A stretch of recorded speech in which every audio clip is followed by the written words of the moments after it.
Good morning, सुप्रभात, केम छो। उम्मीद है आप सब लोग बेहतर होंगे, अपना ध्यान रख रहे होंगे।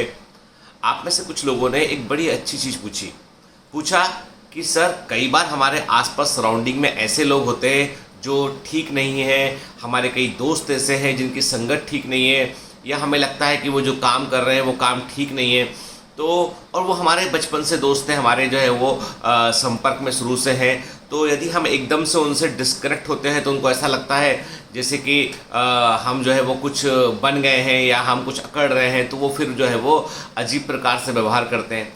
और सबसे बड़ी बात यह है कि वो समझ ही नहीं पाते कि हम क्या कर रहे हैं, और वो हमेशा हमको डिस्करेज करते हैं, आके हमेशा बोलते हैं कि अरे छोड़ जा, कहाँ होता है, तू भी तो हमारे जैसा है, ठीक है, इसको देख ये ऐसा कर रहा है, इसको देख वो ये वाला काम कर रहा है, तू कहाँ लगा हुआ है। तो उससे हमको कई बार डिप्रेशन होता है।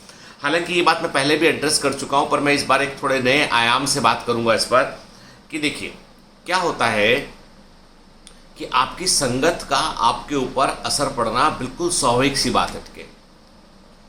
संगत जो है वो आपके, देखो कई बार क्या होता है, हम अलर्ट होते हैं उसको लेके कि हमारे कॉन्शियस माइंड में जो है हमें पता होता है कि यार ये ठीक नहीं है, पर कहीं ना कहीं हमारा सबकॉन्शियस माइंड उसके कोई ना कोई चीज़ को कैप्चर कर रहा होता है। ये फोटो खींचने के जैसा है कि जब यदि आप अपना फोटोग्राफ खींचना चाहते हैं और आपका बैकग्राउंड जो है वो प्रॉपर नहीं है, कि कहीं पे जो है कचरे का ढेर लगा हुआ है, कहीं पे कुछ खराब सा जो है वो नाला गया हुआ है, आप वहाँ खड़े होकर यदि पोज दे के फोटो खींचते हैं तो आप तो चलो ठीक है, लेकिन आपका पूरा बैकग्राउंड जो दिखाई पड़ रहा है वो तो गड़बड़ है ना मामला, ठीक है।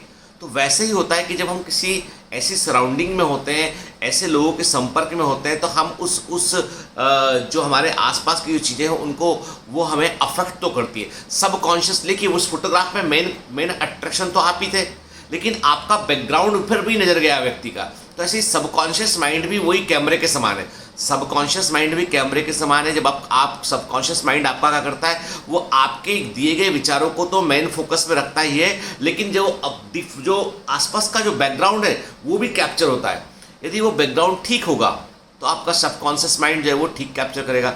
अब सबकॉन्शियस माइंड क्या होता है, साइकोलॉजिस्ट बतलाते हैं और तमाम मनोवैज्ञानिक खोज और जो है वो न्यूरोफिजिशियंस भी कहते हैं कि सबकॉन्शियस माइंड जो है वो वास्तव में व्यक्ति के अंदर के जो ब्रेन है, ब्रेन में कुछ ऐसे वायरिंग होती है जो वायरिंग जो है लोगों को देखकर बनती है। इसके छोटे जो बच्चे होते हैं ना, उन्हें पहली बार बोलना, मम्मी उनसे बात कर रही होती, बच्चे पेरेंट्स उनसे बात कर रहे होते, भाई बहन उनसे बात कर रहे होते, वो नहीं बोल पाते शुरू में, फिर पहला वर्ड बोलते हैं माँ। उसे मालूम है कि इस वर्ड से ये सुनेंगी और मुझे खाने को कुछ देगी, ठीक है। धीमे धीमे लोग कहते हैं ये बुआ है, ये मौसी है, मौसी मौसी मौसी, तो वो बच्चा मौसी बोलना सीख जाता है, ठीक है। आपको बता दूं मैं कि एक बड़ी इंटरेस्टिंग बात, छोटा सा मुझे एक जो है वो वाक्य याद आया इस पर कि महिलाएं जो है वो शुरू से आदिकाल से महिलाएं बहुत चतुर रही हैं, ठीक है। चतुरता, तेज, शार्प ब्रेन। चूंकि बच्चा पहला वर्ड जनरली माँ बोलना सीखता है, आसानता है माँ, तो वो आसान वर्ड है बच्चे के लिए। तो माँ ने अपनी बहन का नाम कर दिया माँ सी, मतलब माँ तो बोल ही लेता, अब सी बोलना है इसको। लेकिन पापा के बड़े भाई का नाम क्या रखा गया समाज ने, ताऊ, बड़े पापा। अब इतना बड़ा इसको बोलने के लिए तो बच्चे को टाइम लगेगा ना। तो फिर खैर ये तो एक जो कपाट, अब नॉर्मल हम बात करते हैं, जो सीरियस मुद्दे पे बात करते हैं। बात ये है कि आप जब जो है अपनी जो संगत होता है उस संगत को यदि आप जो है वो इम्प्रूव नहीं करेंगे ना, तो आपका सबकॉन्शियस माइंड कहीं ना कहीं उसको कैप्चर कर रहा होगा, और वो कैप्चर की गई चीज़ें कहीं ना कहीं रिफ्लेक्ट जरूर होंगी आपके किसी काम में। जैसे देखिए, एक बड़े से बर्तन में खीर बनी हुई है, बहुत बढ़िया उम्दा खीर बनाई गई है, कि खूब सारा दूध को उठाया गया, उसमें बढ़िया जो है वो अच्छा दूध जो है गाढ़ा हो चुका है, बढ़िया चावल वावल, अच्छी क्वालिटी का चावल डाल के, उसमें जो है तमाम तरह के ड्राई फ्रूट डाल के बहुत बढ़िया खीर बनाई गई है। कि उस बड़े से बर्तन की खीर में हम सिर्फ जो है हम थोड़ी सी धूल लेके डाल दें, दो चार एक आध मक्खी डाल दें उसमें हम, तो आप बताइए आप उस खीर को क्या खा पाएंगे? आप बोलेंगे नहीं सर, आपने इसको अपवित्र कर दिया, गंदा कर दिया, आपने दो चुटकी उसमें धूल डाल दिया, आपने एक मक्खी भी डाल दिया आपने उसमें। आप क्या उस पूरी खीर के अंदर जितने ड्राई फ्रूट्स हैं, जो उसके अंदर दूध है, जो उसके अंदर चावल है, उस पर आपकी नज़र जा रही है, या उस 2 चुटकी धूल और एक मक्खी पे आपकी नज़र जा रही है? कहाँ नज़र आपकी जाएगी झट से? आप बोलोगे सर मक्खी पर नज़र जाएगी।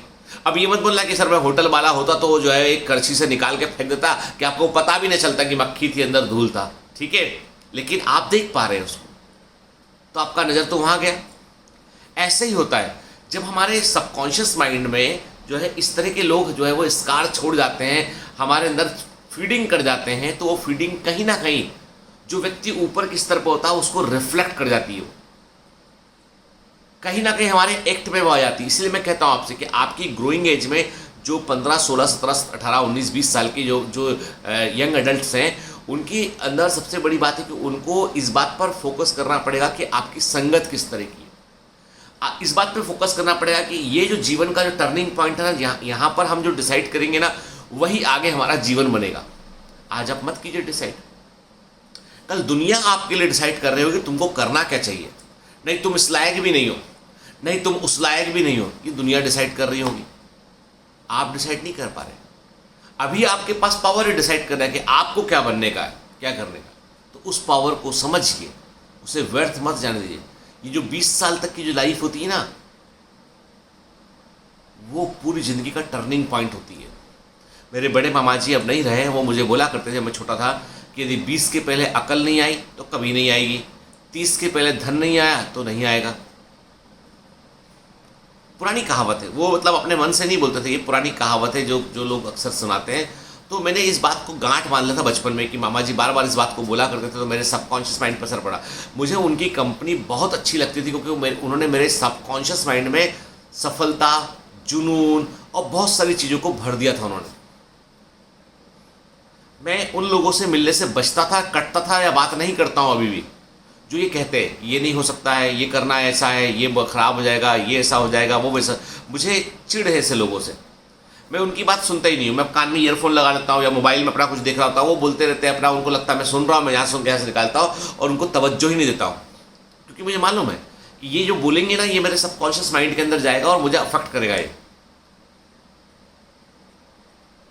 तो आपको सोचना पड़ेगा कि किस तरह की फीडिंग आप अपने दिमाग के अंदर कर रहे हैं, और वो फीडिंग ही फाइनल रिजल्ट बन के बाहर आता है। तो मैंने आपसे कहा ना कि जो फोकस है वो बड़ी इंपॉर्टेंट चीज़ है। मेरे को अच्छे से ध्यान है एक किस्सा कि जब मैं 10th 11th में था मैं, तो मैं भोपाल स्कूल में मंडीदीप में मेरे फादर जो है वो उनका ट्रांसफ़र हो गया था धार डिस्ट्रिक्ट। चूँकि अब मुझे जो है मेडिकल की तैयारी करनी थी, तो मेरे फादर ने डिसाइड किया कि पूरा फैमिली अभी भोपाल शिफ्ट होगा। तो भोपाल में जो है वो हमारे पास भोपाल में घर नहीं था उस समय, लेकिन भोपाल से थोड़ा 15-20 किलोमीटर दूर जो है एक हमारे मामा जी लोग रहते हैं यहाँ पे। तो उन्होंने कहा कि मैं तो धार रहूँगा, तो मम्मी को मामा जी लोग जो है वहाँ पे छोटे मामा जी रहते हैं, तो वहाँ पे वो लोग फैमिली का टेक सपोर्ट रहता है ना, तो वहाँ पे एक घर बनाया मेरे फादर ने मंडीदीप में, जो अब बेच दिया हम लोगों ने। तो उस घर में हम लोग शिफ्ट हुए। तो मेरे पापा जो है वो धार में जो डिस्ट्रिक्ट कोर्ट है उसमें वो जज बन गए थे। तो कुछ समय वहाँ पोस्टिंग थी उनकी। तो एक बार वो बीच में 2-4-6 दिन के लिए आए हुए थे। तो मैं स्कूल पढ़ने आता था मंडीदीप से भोपाल, गवर्नमेंट सुभाष स्कूल था जो वहाँ पे, जो स्कूल फॉर एक्सीलेंस बन गया आजकल। तो एक दिन मैंने क्या किया, मैंने एक दिन जो है वो अपना कज़िन, मेरा एक कज़िन है, छोटे मामा जी का लड़का है, तो वो उसको मूवी देखने का बहुत शौक है, बहुत शौक था मूवी देखने का। तो एक दिन मैं उनके साथ में जो है ना, उसने मुझे बोला कि वो भोपाल आ रहा है मूवी देखने, तो स्कूल पहुँचेगा वो। स्कूल कितने छूटता है, स्कूल छूटता था 4 बजे, 4 बजे स्कूल छूटेगा, 5 बजे का कोई शो था उस किसी रंग महल सिनेमा में, कहाँ पे शो था, तो मूवी देखेंगे चले ना।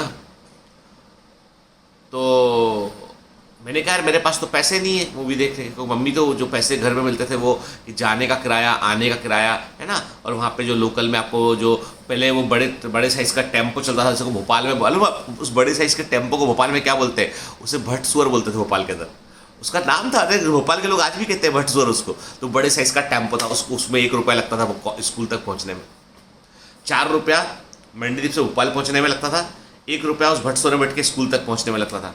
ठीक है, लौटते में फिर 1 रुपया दो, बस स्टॉप तक पहुँचो, और वहाँ से फिर 4 रुपये तक की मिनी बस से वापस घर जाओ, 10 रुपये रोज़ मिलते थे। तो मैं बोला मेरे पास तो पैसे नहीं है, उसको बोला।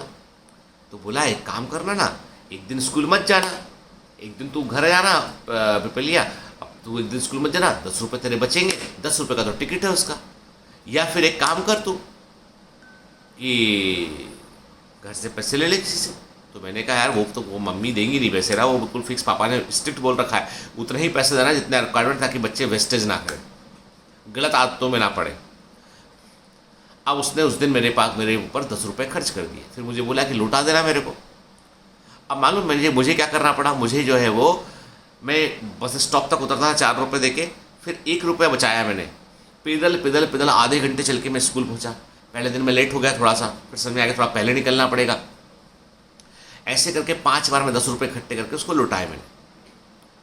फिर मुझे आइडिया समझ में आ गया कि यहाँ से जाके ऐसे करो, 1 रुपया बचेगा, 2 रुपये बचाओ रोज में, 5 दिन में 10 रुपया होता है, एक मूवी देख लो 6वें दिन जाके। मेरे को भी शौक लग गया, 2 4 5 मूवी देखी ली डाली।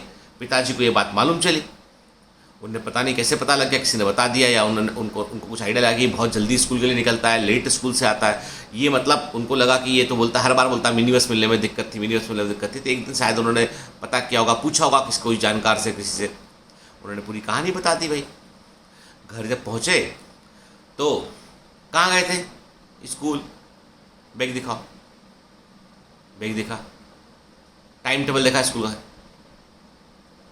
पॉकेट चेक कराओ, पॉकेट चेक किया तो टिकट निकला उसमें से। वक्त हमारा है मूवी थी, सुनील शेट्टी अक्षय कुमार की, उसका टिकट निकला। फिर क्या था, दे धमाधम 2-5 थप्पड़ पड़े, है ना, बहुत डांट पड़ी, बोला 8 ही रुपये दिया करो उसको, अब पैदल ही जाएगा ये स्कूल। अरे मैंने कहा अब तो फंस गए, पैसा भी नहीं और पैदल भी जाओ। तो उस समय बहुत मन में लगा कि पिताजी बड़े ख़राब हैं, ऐसे हैं, पिताजी को समझ नहीं है, नए ज़माने की समझ नहीं है इनको क्या पता कि फ़िल्म देखने में कितना मज़ा आता है, इनको ये भी नहीं मालूम, उनको वो भी नहीं मालूम, है ना, बुढ़े हो गए हैं, सटिया गए हैं। अब जो है वो बहुत सारी बातें मन में सोची, वो जैसे लड़के सोचते ना, पापा जब डांट देते तो लड़के कुछ सोचते थे। आज मैं पलट कर देखता हूँ तो मुझे लगता है कि यार वो उस समय जब उन्होंने ऐसा किया ना तो मुझे बड़ा गंदा लगा। लेकिन जब 6-8 महीने के बाद मुझे समझ में बात आई, ठीक है, एग्ज़ाम निकल गया है ना, तो जब मैं मेडिकल कॉलेज पहुंचा तो मेडिकल कॉलेज में हमको उस समय पापा पैसे देते थे, हॉस्टल के पैसे थे और खाने के पैसे थे, तो 200-400 रुपये ऊपर से देते थे मेरे को कि तुम्हें कुछ कॉपी किताब। वो बोलते नहीं थे कि मूवी देखने के पैसे, बोलते थे ये तुम्हारे पॉकेट मनी है, जेब खर्च है तुम्हारा, जो तुम्हें खर्च करना। 400-500 रुपये उस ज़माने में 96 में बड़ा अमाउंट हुआ था के, तो मूवी देखने में कभी मना नहीं किया, कभी मना नहीं किया उन्होंने किसी चीज़ के लिए। बोलते थे ये मतलब ये अपने वाले पिताजी है ना, ये जो पहले थे जो 10वीं 11वीं वाले, वो वही थे, लेकिन प्रायोरिटी को समझते थे वो। तो उनकी मार डांट आज मुझे आशीर्वाद लगता है कि वो आशीर्वाद था वो। तो समझिए बातों को कि किस समय किस वक्त क्या करना है, ये बहुत इंपॉर्टेंट चीज़ है कि ज़िंदगी में सबसे इंपॉर्टेंट है टाइम फ्रेम, कि उस फ्रेम पर कब क्या कर डालना है आपको, वही सफलता का प्रतीक है, वही सफल करवाता है आपको। Have a great day head, all the best.